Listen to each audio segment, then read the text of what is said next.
जो बिल लेकर के आ रही है, भारतीय जनता पार्टी का इतिहास जिस तरह के फैसले लिए अगर हम देखें, उससे कहीं न कहीं जो परिणाम भारतीय जनता पार्टी चाहती थी वो नहीं आए। भारतीय जनता पार्टी का हर फैसला वोट के लिए, अपने लोगों को खुश करने के लिए। ये वक्फ बिल के खिलाफ समाजवादी पार्टी है, पहले भी थी, आगे भी रहेगी। जिस तरह के संशोधन भारतीय जनता पार्टी कर रही है, वो पूरा कंट्रोल अपने पास चाहते हैं। जो एडमिनिस्ट्रेटिव पावर है वो पूरा का पूरा अपने पास रखना चाहते हैं। इस देश ने वो समय भी देखा है कि जिस समय एडमिनिस्ट्रेटिव गलत फैसले की वजह से भारत की जो संस्कृति रही, भाईचारा रहा, उसके खिलाफ खाई पैदा की है। और अगर हम इनका जो फैसले लिए अगर पलट करके देखें, एंग्लो इंडियन बिल जिसमें कि सदस्य एक बनता था, चुन करके आता, वो अपॉइंट होता था, वो बिल ले लिया वापस, वो आरक्षण छीन लिया, आरक्षण एंग्लो इंडियन का छीना, नोटबंदी से रुपया छीना, लेकिन भ्रष्टाचार बढ़ गया, रुपए आज भी निकल रहे हैं। जीएसटी कानून लाए, उधर व्यापारियों का सब कुछ छिन गया, दिन भर वो केवल जीएसटी का चक्कर काट रहे हैं। तो जीएसटी हो, नोटबंदी हो या अन्य फैसले हों, ये छीनने का काम करते हैं, लोगों का कुछ न कुछ छीनने का काम करते हैं। वक्फ के माध्यम से ये कहीं न कहीं संदेश ये देना चाहते हैं कि अपना वोट बैंक ठीक कर लें, क्योंकि नौकरी दी नहीं, रोजगार दिया नहीं, किसान की आय दोगुनी हुई नहीं, तो इनका वोटर भी इनसे नाराज है। देखिए, जिस वोटर को ये तुष्टीकरण कहते थे, हम लोग तुष्टीकरण कर रहे हैं, क्या ये तुष्टीकरण नहीं दे रहे हैं, कर रहे हैं किट बांट करके। अभी ईद पर जो किट दी है, क्या ये तुष्टीकरण में नहीं आएगा? क्योंकि इनको पता है इनका वोट खिसक गया है। अभी तक तो ये हिंदू भाइयों को गुमराह करते थे, अब इनकी कोशिश है कि मुसलमान भाइयों को भी गुमराह कर दें। सर, वो कह रहे हैं वक्फ पे विपक्ष गुमराह कर रहा है। सर कह रहे हैं कि वक्फ पे आप एंग्लो इंडियन इन्होंने छीना, क्या विपक्ष ने गुमराह किया? आपने आरक्षण छीना, जो यहाँ पर लोकसभा में चुन करके आते थे, असेंबली में अपॉइंट होते थे, तो वो छीना आपने। नोटबंदी पे आपने कहा कि आतंकवाद खत्म हो जाएगा, इनके लोगों को माफी मांगने जाना पड़ा। क्या आप सोच सकते हो?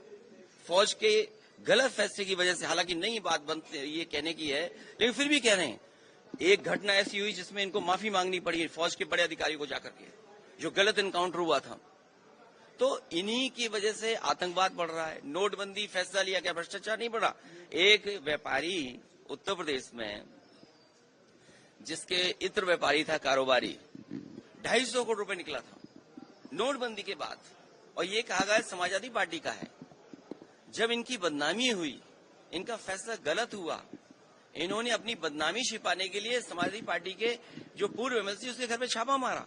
तो जीएसटी सरलीकरण कह रहे थे, इसी लोकसभा में आजादी की तरह जश्न मना था जीएसटी का। जीएसटी से क्या व्यापारी संतुष्ट है? जीएसटी से करप्शन बढ़ा, महंगाई बढ़ी, और व्यापारी के सामने संकट पैदा हो गया। योगी आदित्यनाथ जी का कहना है कि सरल जो नमाज है, वो नमाज पढ़ने की जगह नहीं है। उनको जिस तरह से 66 करोड़ मुस्लिम आए, देखिए वो अनुशासन का पालन किया, हिंदू आए, और जिस तरह से धार्मिक अनुशासन का पालन किया, उससे उनको सीख लेनी चाहिए। हमारे जो मुख्यमंत्री जी हैं, उनकी गिनती की भाषा विधानसभा में उन्होंने कहा 46 में 56।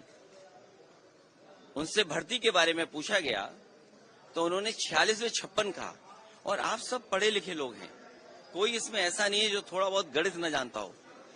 66 करोड़ लोगों का आना, मैंने मान लिया, स्वीकार कर लिया कि आए हैं, लेकिन क्या ये फिगर सही है? अगर 66 करोड़ लोग गिन सकते हैं ये लोग, तो बताओ जो 1000 हिंदू भाई श्रद्धालु खोए हैं, लगभग 1000 हिंदू भाई श्रद्धालु जो खोए हैं, उसकी गिनती, उसके नाम अभी तक सरकार नहीं बता पा रही है।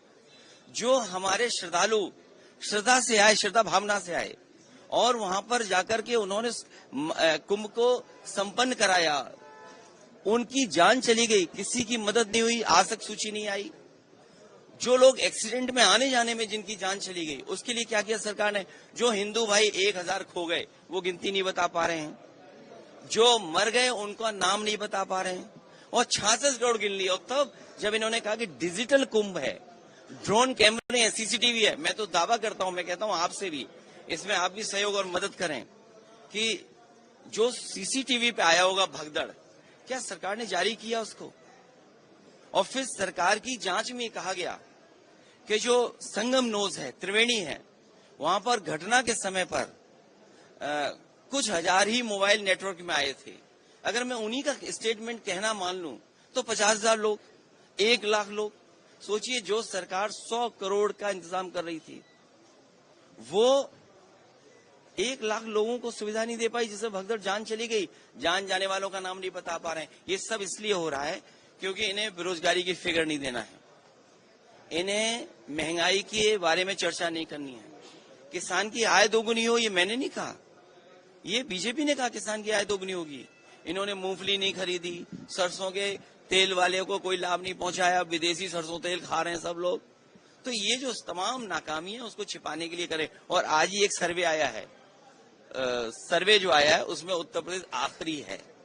एक बहुत प्रतिष्ठित मैगजीन ने सर्वे किया है सभी स्टेट्स का, और उसमें सबसे आखिरी में कोई दिखाई दे रहा है तो वो हमारा उत्तर प्रदेश है।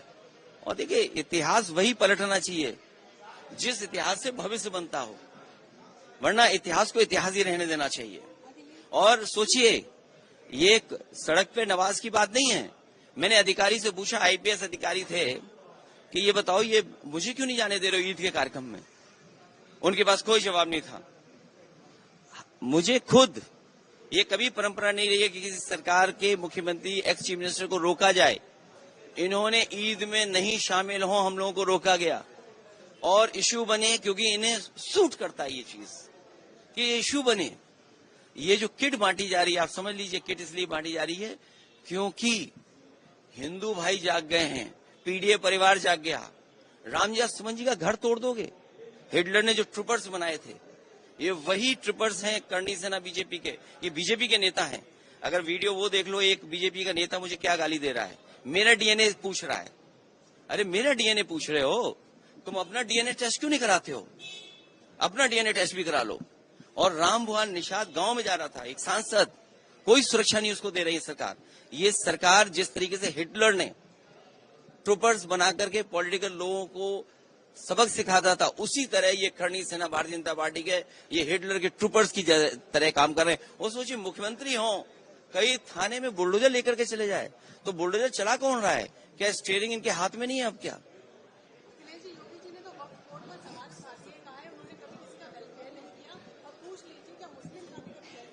वो किसका वेलफेयर कर रहे हैं? मुख्यमंत्री जी किसका वेलफेयर कर रहे हैं? जो अभी इंडिया टुडे का एक बहुत महत्वपूर्ण कोई डेटा आया है, उसमें यूपी आखिरी है सामाजिक जो योजना है उसमें, लोगों के व्यवहार में। अच्छा, व्यवहार तो मुख्यमंत्री जी से ही देखा होगा उन्होंने। वो एनआई वाले हमारे हैं साथी, एनआई वाला साथी जानता है उनका व्यवहार कैसा है। और अगर आप देखना चाहें तो आर्काइव में देख लीजिए आप। तो आप उसमें नहीं बोलेंगे, जो आंकड़ों में उत्तर प्रदेश आखिरी है, नौकरी नहीं दे पा रहे हैं, रोजगार नहीं दे पा रहे हैं। जो कुंभ में लोग आए हैं उनकी गिनती ही नहीं मुख्यमंत्री जी बता पा रहे हैं। हमारे यूपी के मुख्यमंत्री को उत्तराखंड भेज दो।